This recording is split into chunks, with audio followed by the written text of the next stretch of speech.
All right, hey everybody, we are back. We're going to be talking about this video here, which was a very impressive video. I highly recommend you watch it. It was from Vikings Garage. It's called Epic Toyota Fail. This one never got to 500 miles. There's some screenshots we pulled out of here because he's got some very good info in here, but it is his video. I recommend you go watch it. I do have a few screenshots we want to hit on and some of the things he talks about. First one I'm pulling up right here. As we can see in here, notice that the tailpipe is sideways. I don't want anybody giving anybody any crap for that. That's because it's disconnected so they can get the trans out of it. You can see a transmission down here, down in the bottom. So, I mean, this is typical. Don't think that it came that way, okay? But when we go through these few screenshots here, there's a new trans it's getting. This thing has under 500 miles on it. Under 500 miles. So, like I said, we know that this is a real issue. Even though some people on the internet thought we were crazy for even mentioning it and we were acting like the world is ending, but it's not. The sky is falling and all that BS crap, but it is actually, they are failing, and but they are being replaced. But I found some very interesting stuff in this video as we are watching him do this. First one is, notice that the motor sits sideways. Okay, I thought that was interesting. I did not notice that. He points it out in the video. Notice that, look at the oil pan and the angle of the motor. The whole engine sits sideways, tilted. Look at a cross member down here. Here's the cross member. Here's the motor. He shows it again in this one. You can see it good here. But look at the angle that the motor sits on. Now, I'm sure there's good reasons for it. I'm not saying it's bad in any way, but I found it very interesting that the whole motor is tipped sideways inside of this this truck, probably for fitment issues and things like that. But I found it pretty interesting.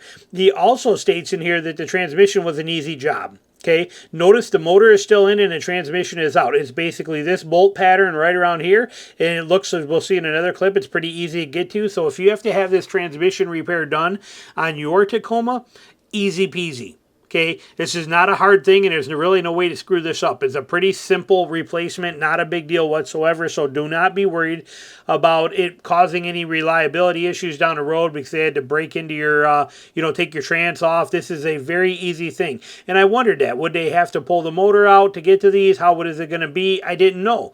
Now we do. Very, very easy to replace the trans on this thing. So that's good news for any of you guys that are worried about this happening, or if it turns into a recall later or anything like that. This is a super simple fix. Now, parts are still on back order for a very long time, which sucks. Months. It sucks. But on the same note, good news is, not hard to do, and it looks like some are showing up because he just got done doing a replacement on one. So that's a very good thing. We like that. Couple other things I noticed in here were interesting. Now, this particular one here, it's got that joke of a spare tire on here. I've never seen such corner cut cost measures in my life as this stupid spare tire that's on here. I mean, you might as well just they should have just put a larger donut on there, a taller diameter donut on it if they're going to go with this kind of crap. It's not unusable off-road, unusable in any kind of situation like that. I mean, there's no traction on it. Pointless. Like I said, they should have just gave them a taller diameter skinny donut so it stuck up there more and wasn't going to be so much of an issue for ground clearance in the back. This, like I said, this spare sucks. But you can also see the bump stops back here. We'll talk about those in a minute.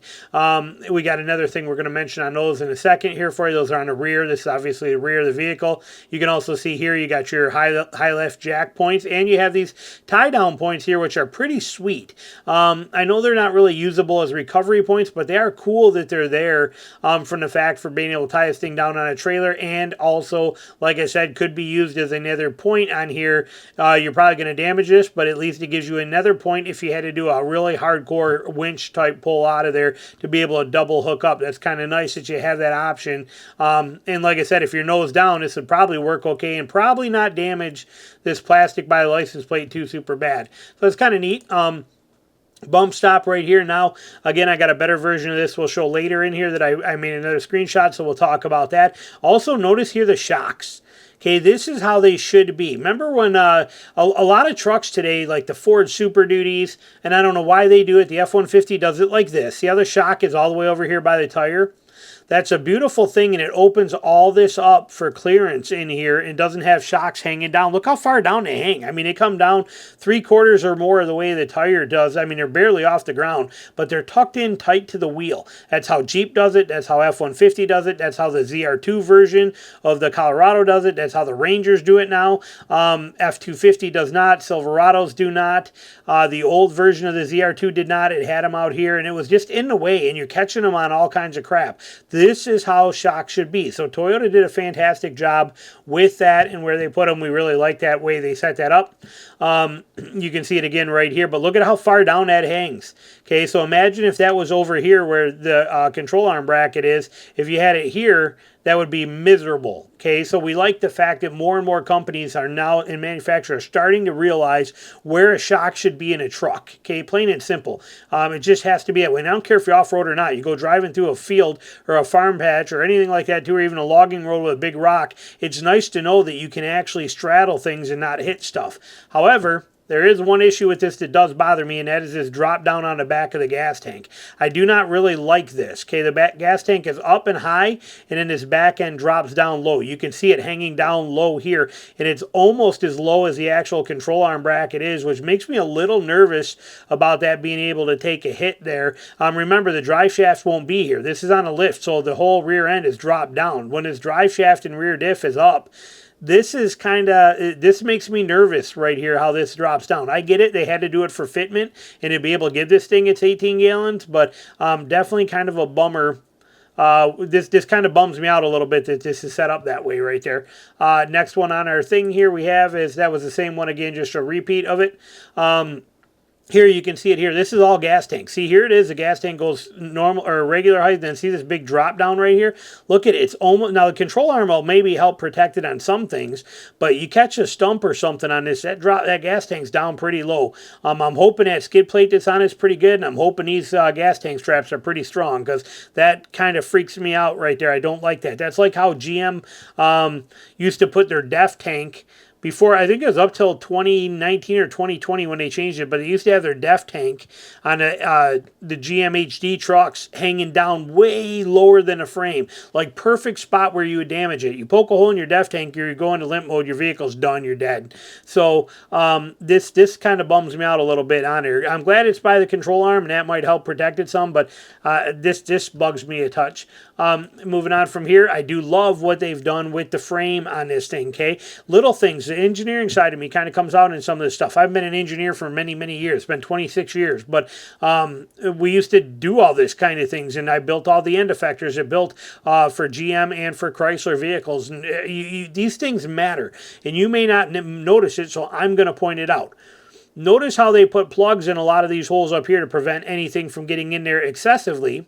They left the bottom holes open. So a lot of people are going to think, well, that's just going to let water spray right up in there. Yes, it is. But notice how they left the bottom ones open so that it drains, but also notice this channel that runs right down the middle of the frame right down here. And notice that the holes are in each one of these, and all the holes are in that channel. That channel is going to serve as a water drain way. So any water that would normally sit here in the danger zones of the corner of these frames are going to drop into this channel. They're not going to get out as easy, and they're going to roll to a hole and come out of a hole.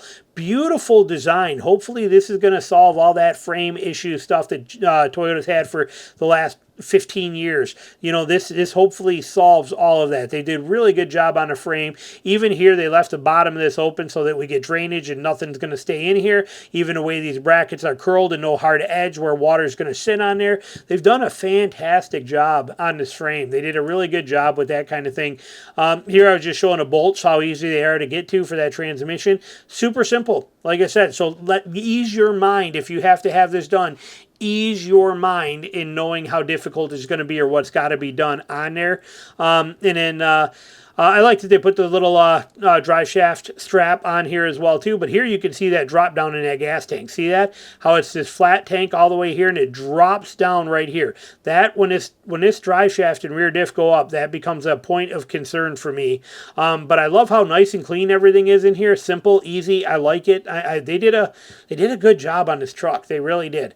And what do we got left here? I think we got I don't know, a couple more maybe. But this one here showing the bump stops.